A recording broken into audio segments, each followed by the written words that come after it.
are good for nothing. You can't tell me what to do. This is my brother's house, also my house, so watch your tone. I will report you to my brother when he is back. You move that furniture. We will change the sofa and change the color. What exactly are you doing? Just do it. We will make pasta and chicken for dinner. No, we are making jollof rice. This is my brother's house, also my house, so watch your tone. Femi, caution your sister. She's giving rules in my house. She is just helping Anita. If my brother walked into your house and started giving orders to everyone, would you call that helping? Anita Adewale noticed something was off when she walked into her beautiful home that afternoon. It wasn't the silence. It wasn't the luxurious living room she had spent years building. It was the voice she heard before she even set down her handbag. Those flowers don't match the room, move them to the hallway. Anita stopped. The command hadn't come from her. It had come from Onaini Edibayo. Femi's older sister pointed confidently at two house staff, as if she owned the place. The staff exchanged uncertain glances before slowly obeying. Anita stared in disbelief. "Morenimi, what is going on?" she asked calmly. Moreni turned and smiled. "Oh, Anita, I was just helping organize a few things." Helping? Anita looked around. Furniture had been shifted. Decorations had been moved. Even the arrangement of the flowers had changed, without anyone asking her permission. Mrs. Esther, the head housekeeper, looked uncomfortable. Anita immediately understood why. The staff had no idea whose instructions they were supposed to follow, trying to avoid unnecessary drama. Anita smiled politely. "I appreciate the concern, but I prefer making decisions about my home myself." Nike laughed. "You are too busy. Someone has to help." The statement bothered Anita more than she expected, not because of the words, because of the confidence behind them, as though helping gave someone the right to take control. When Femi arrived later that evening, Anita mentioned the incident. To her surprise, he chuckled. "My sister probably means well." Anita frowned. "Means well?" She was giving instructions to my staff. "You are reading too much into it." That answer sat heavily in Anita's chest. Still, she decided to let it go. Unfortunately, that was only the beginning. Over the next few days, Monaiki became increasingly comfortable. Far too comfortable. The guest suite Anita had prepared for visitors suddenly became Monaiki's permanent room. No request, no conversation. One morning, Anita walked downstairs and nearly dropped her coffee. The furniture arrangement in the sitting room had changed again. Several expensive decorations were gone. Others had appeared in completely different places. Mrs. Esther approached nervously. "Madam, she instructed us to move everything yesterday." Anita took a deep breath. Did she say why Mrs. Esther hesitated? She said the house needed better organization. That evening, Anita decided to address the issue directly. "Morenimi, I'd appreciate it if you asked before making changes." Monaiki looked genuinely surprised. "Why are you upset?" "Because it is my home, we're family." Anita noticed how quickly that phrase appeared whenever boundaries were mentioned. "We're family," as though those two words could erase ownership. As though family automatically meant authority. The situation grew worse. House staff would ask Anita a question. Before she could answer, Monaiki would answer for her. Anita would make a decision. Moreniki would suggest a different one.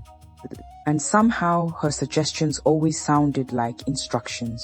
When Anita brought it up again, Femi sighed. "I think you are both misunderstanding each other." That answer frustrated Anita. She wasn't misunderstanding anything. She was watching someone slowly take control of spaces that didn't belong to her. A week later, Anita planned a small dinner meeting with several business associates. Everything had been arranged. The menu was prepared. The staff knew their responsibilities. When Anita came downstairs that afternoon, she discovered everything had changed. The table arrangement was different. The decorations were different. Even the seating plan had been altered. Anita immediately found Mrs. Esther. What happened? The older woman looked embarrassed. Moreniki said she had a better idea. Anita closed her eyes briefly. When she found more Nike, the woman looked pleased with herself. I improved it. You changed everything without asking me. I was helping. The familiar excuse appeared again. Helping Anita finally lost some of her patience. Helping doesn't mean making decisions for me. For a moment, Monike's smile disappeared. Then she shrugged. If you say so. But her behavior didn't stop. If anything, it became bolder. A few days later, Anita overheard a conversation that made her stomach tighten. One of the workers complimented the mansion. Monini smiled proudly. Thank you. It is our family home. Our family home. Not Anita's mansion. Not Anita's achievement. Our family home. The statement spread through Anita's mind all day. Years of hard work. Years of sacrifices. Years spent building a life she once believed impossible. And now someone was casually claiming ownership because of a family connection. That evening, Anita confronted Femi. If my brother walked into your house and started making decisions, would you call that helping? For the first time, Femi didn't answer immediately. The silence told Anita everything deep down. He knew she was right. He simply wasn't ready to admit it. The real breaking point arrived the following week. Anita entered the family lounge and immediately noticed something missing. Several framed photographs had disappeared. Pictures showing important milestones in her life. Photos from her first property project. Photos of her late parents. Photos that mattered. Her heart dropped. She searched the room before finally finding them stacked carelessly inside a storage cabinet. Anita's hands trembled. She found Monini in the dining area. Why were my photographs removed? Monini barely looked up. Moniki barely looked up. They made the room look crowded. Anita stared at her. Those photographs represented years of memories, years of hard work, years of love. Anita hadn't grown up surrounded by luxury. She was raised in a modest home where every naira had to be carefully managed. Her parents worked hard to provide for the family, and from a young age she learned that nothing valuable came easily. While other people spent their weekends relaxing, Anita often spent hers studying, planning, and dreaming of a better future. Years later, when she started her real estate business, success did not arrive overnight. She faced failed projects, difficult clients, and financial setbacks that would have made many people quit. Yet, she kept going. Every room inside the mansion represented a sacrifice she had made. Every wall reminded her of long nights, difficult decisions, and years of persistence. That was why Maniki's behavior hurt more than she realized. It wasn't just about furniture or decorations. It felt as though someone was treating her life's work like it belonged to them. And Monini had removed them without even asking. That was the moment something changed inside Anita. No more polite explanations. No more giving the benefit of the doubt. No more pretending the problem would solve itself. She looked directly at Monike. This ends today. Monike crossed her arms. Excuse me, you have mistaken kindness for permission. The room fell silent. Several staff members froze. Anita continued, I welcomed you into my home. My home. I never gave you authority over it. For a second, Monike seemed shocked. Then she laughed. You really think everything revolves around you? Anita's jaw tightened. No, I simply believe ownership matters. The conversation ended there. But the tension inside the mansion became impossible to ignore. Even Femi noticed it. For the first time, he began paying attention to the things Anita had been describing for weeks. The interrupted conversations, the ignored instructions, the constant need for control. Slowly, uncomfortable truths started becoming impossible to dismiss. The final incident happened during a weekend gathering attended by friends, business associates, and several neighbors. Everything seemed peaceful at first, until one guest approached Anita with a confused expression. I was told I needed approval before accessing part of the property. Anita frowned. Approval from who? The guest pointed across the room, toward Morini. Anita felt her patience disappear completely. She walked calmly through the crowd. Conversations gradually quieted. People sensed something important was about to happen. Anita stopped directly in front of Monike. Did you tell guests they needed your approval? Monimi lifted her chin. Somebody has to keep things organized. The answer stunned everyone nearby. Even Femi looked shocked. Anita remained calm, but her voice became firm. No. The room fell silent. No one needs your approval in my home. Moronique opened her mouth. Anita continued, I welcomed you here because you are family. I respected you because you are Femi's sister. But respect is not ownership. The gathering grew quieter. Every eye focused on them. You have moved furniture. You have directed staff. You have ignored my decisions. You have spoken as though this mansion belongs to you. The words landed heavily. For the first time, Monenique looked uncomfortable.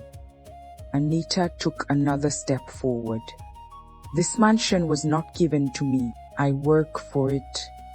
I sacrificed for it. I built it. No one gets to walk into my home and act like they own what they didn't earn. The silence that followed felt enormous. Then something unexpected happened. Femi stepped forward. His expression carried genuine regret. He looked at his sister. Monani, Anita is right. The room remained still. Femi shook his head. I kept telling myself you were helping. I kept making excuses. But helping doesn't mean taking over. Moniki stared at him in disbelief. You are taking her side. No, Femi answered quietly. I am finally acknowledging the truth. The statement hit harder than any argument. He turned toward Anita. I should have listened sooner. Anita said nothing, but the sincerity in his voice was impossible to miss. Then Femi looked back at his sister. You owe Anita an apology. For several seconds, Moraini remained silent. The confidence she had carried for weeks finally disappeared. Because for the first time, nobody was defending her behavior. Nobody was excusing it. Nobody was calling it help. The reality stood exposed in front of everyone. Eventually, she lowered her gaze. The gathering slowly resumed.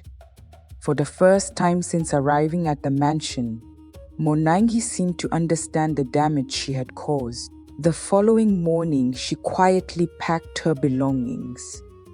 There were no arguments, no dramatic speeches. The confidence she had carried for weeks had disappeared. As she prepared to leave, Femi helped move her luggage to the car. The task felt heavier than it should have. Not because of the bags, but because of the lesson behind them. Before Molanki left, she turned toward Anita. "I am sorry," she said softly. "I convinced myself I was helping, but I crossed boundaries that weren't mine to cross." Anita nodded politely. The apology was appreciated, but some things required time to heal. After Monangi departed, Femi remained unusually quiet. Later that evening, he approached Anita. "I should have stopped it sooner." Anita looked at him carefully. "You should have listened sooner." Femi lowered his head. She wasn't angry anymore, but trust had been shaken. "Words are easy," Anita continued. "What matters is what happens next." Femi understood exactly what she meant. Rebuilding trust would take more than apologies. It would require accountability. But the lesson remained. Anita's kindness had been mistaken for weakness. Femi's silence had allowed disrespect to grow. And Mornike had confused family connection with ownership. In the end, everyone learned the same truth. Being welcomed into someone's home is a privilege, not a right. And respect for boundaries is what keeps family relationships strong. From that day forward, no one questioned who the mansion belonged to.